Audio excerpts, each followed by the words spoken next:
So up next, Martin Larsen. He is well overdue against Marshall Kent, who hasn't been seen since leaving the big split that effectively cost his team the Baker at the start of this evening's play.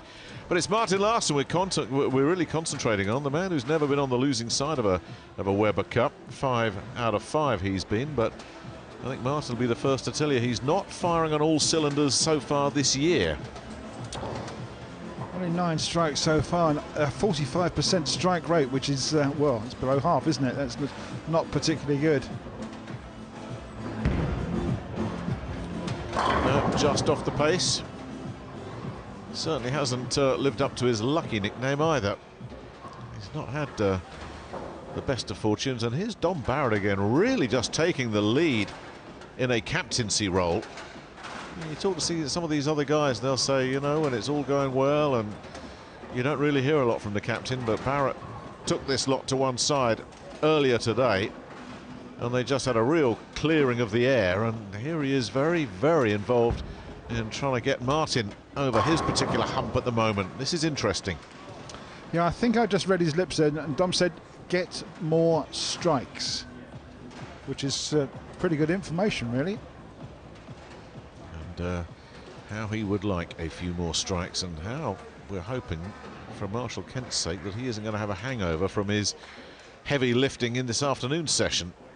Well, they really did ride him hard, the Americans. They made him play 4 games in a row. He was 2 for 2. He started well, finished well, slumped badly in the middle. And as I say, in the Baker, he left a huge split that really sealed the American fate in that. So we're getting a few highs and lows out of Marshall today. Yeah, but he's one up over Martin Larsen. Shot 268 to 212 in the earlier meeting. It's now time for Martin's revenge. Well, that's the right start.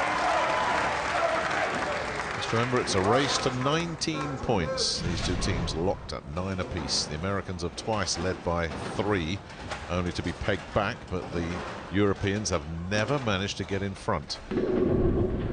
It's the second game played on this lane condition. There's been a lot of bowling balls going down the right-hand side, so the oil will have transitioned, so these guys have got to look out for that from the off. And it may well be that within a couple of frames they could be making some big adjustments. We'll see how Marshall starts out. He too gets a pocket hit for 10. Just thought about it briefly, then decided to go. But played a totally different part of the lane to Martin Larsen, who played pretty much straight down the lane. Marshall Kent here is standing way left on the approach and giving it lots of air on the right-hand side before it rips back to the pocket.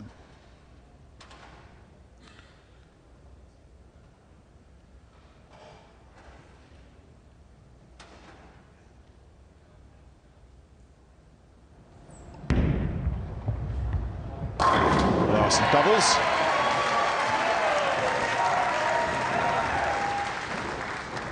Yeah, very much down the much tighter line.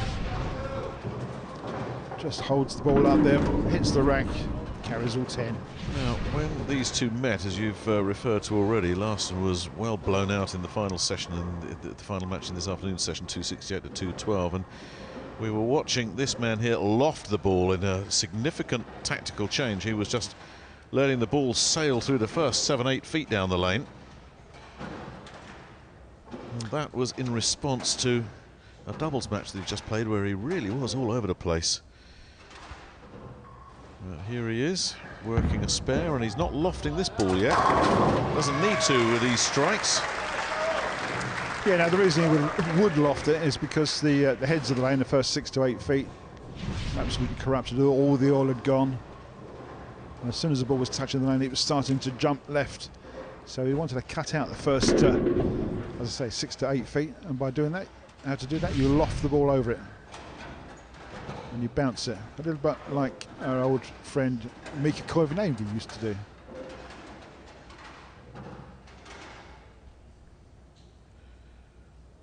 So both players opening up with a double here. Oh, that needed to do an awful lot of work. It just cut in a bit too late, and it's left him the sleeper. Yeah, he's not playing a big hook, and unfortunately that just sailed away to the right a bit, so there wasn't enough of a hook to get back. He's aiming at that down lane marker, which you can see, which is about 44 feet, and he was way outside it.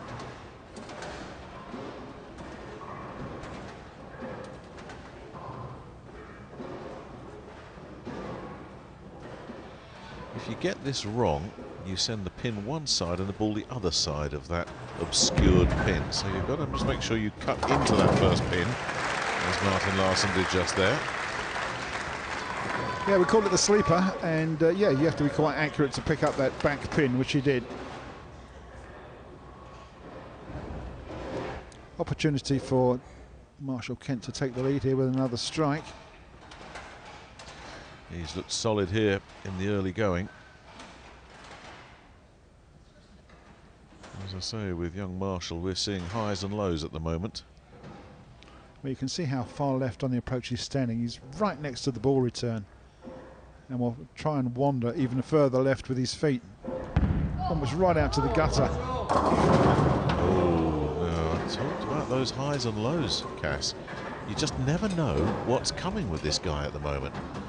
I mean, there we've seen two brilliant pocket hits followed by an absolute dog's dinner of a shot. High through the head pin, leaves the 3, 6, 7 and the 10. It's a makeable spare.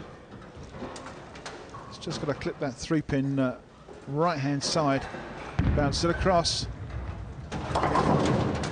He's left two standing as well. Low pin count. Yeah, the ups and downs of Marshall Kent's Weber Cup continue.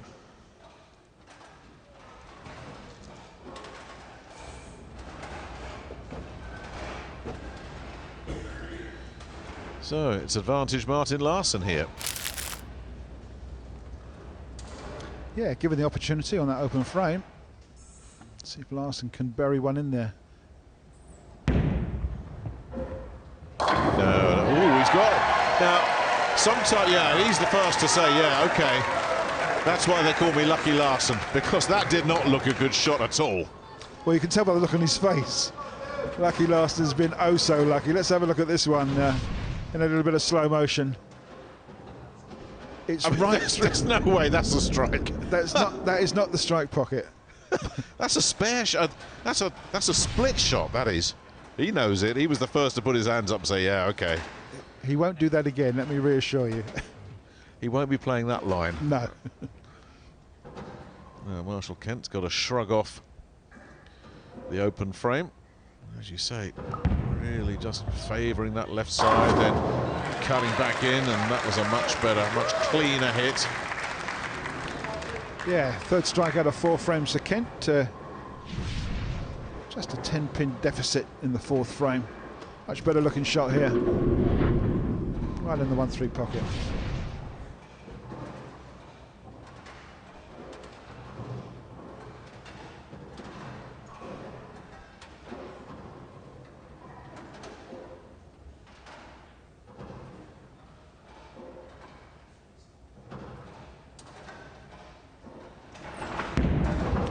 Larsen looking for a double and making it. Oh, what a great shot that was. Yeah, that was a very different shot, wasn't it? That replicated the Kent shot. Such a contrast to that last one that went straight through the head pin. This one was in the pocket and absolutely blitzed them.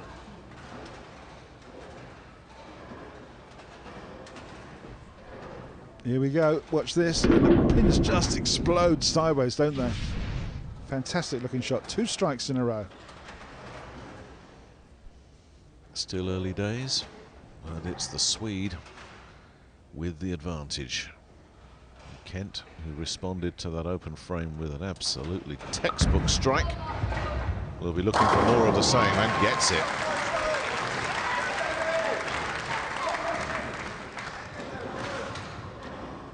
Both players have 4 strikes in exactly the same position.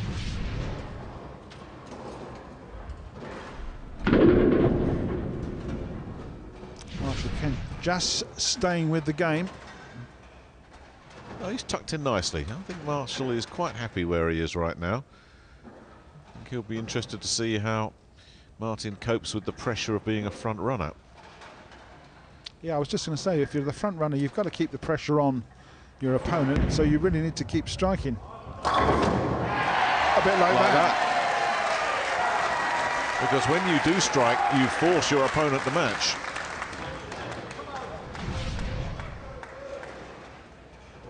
A little bit of a lazy 10 going down, but Martin will be the first to tell you they all count, and there was nothing lucky about that. Yeah, 3 strikes in a row looks good on paper, even though one of them was rather dubious, shall we say. Outrageous is the word. Now, there's been nothing dubious about the last 2 frames from this man. They have been near perfect. Can he match what Larsen is doing? Oh, yes, he can. Well, with the help of the messenger, he will shoot another strike, and that's 3 strikes in a row. So they've both shot 3 strikes in a row at the same time. They both started with 2 strikes at the same time. The difference is an open frame. That's it. And what a big difference that does make. They're both having successes on this, as I say, it's the second game on this lane dressing. And there you can see where all the strikes have come from.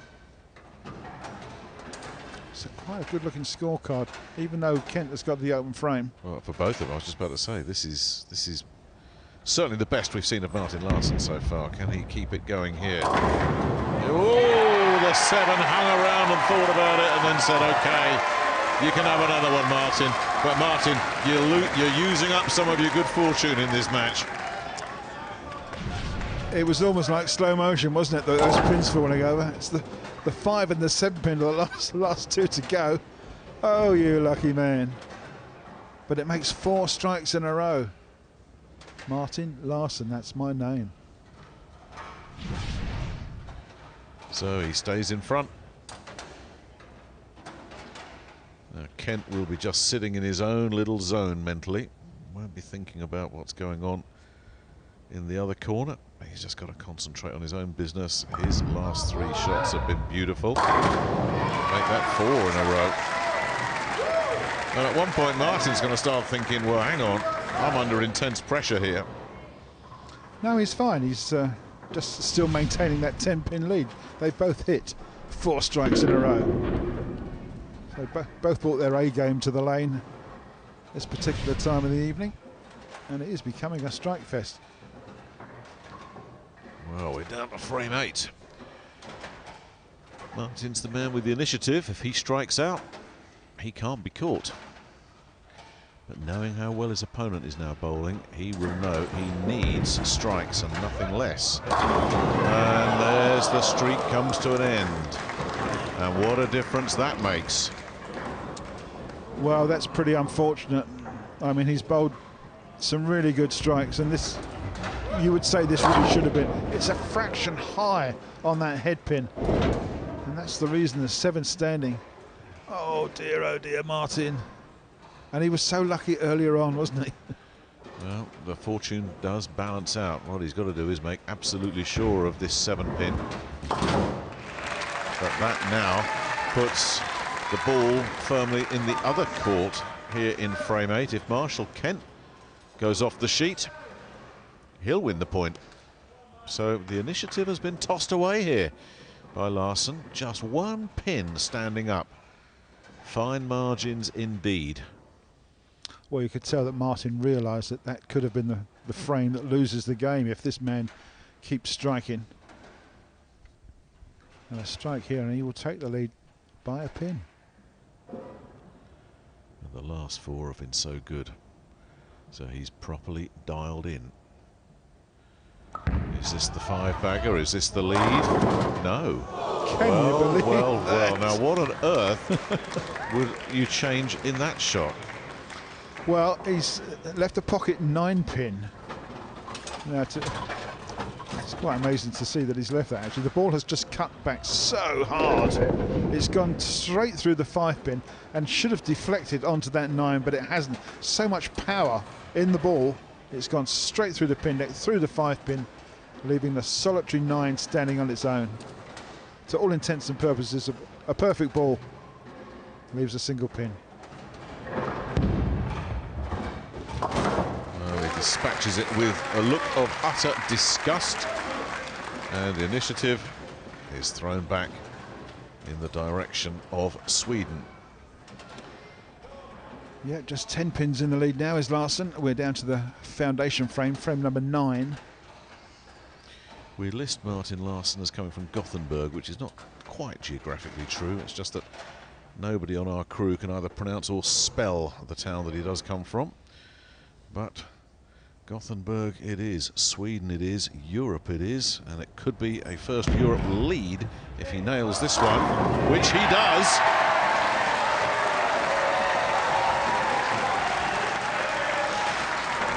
Cometh the man, cometh the hour. Great looking strike there in frame number 9. Martin's been there or thereabouts the whole game. Just an 8 spare in the 3rd frame and lots of strikes in a 9, but it's been a pretty good game so far. He's still pacing 277.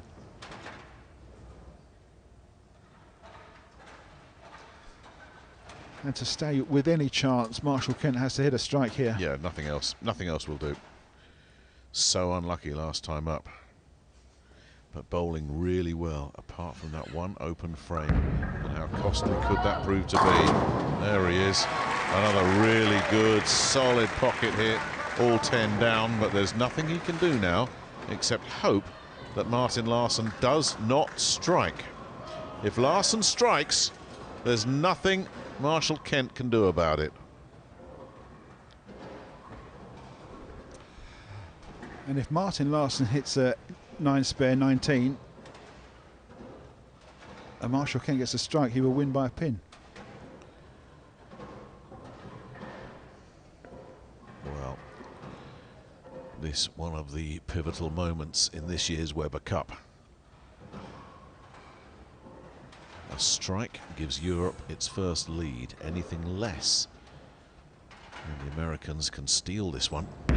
Is it a strike? There's the answer, there's the point, there's the lead, and there is Martin Larsen's first win in this year's Weber Cup. What a time to have it as well. Well, they call him lucky, but that shot, that last shot was not lucky at all. It wins the game. It puts Team Europe in the lead for the first time. Lazy 10-pin to go at the end, but he doesn't care and we don't care.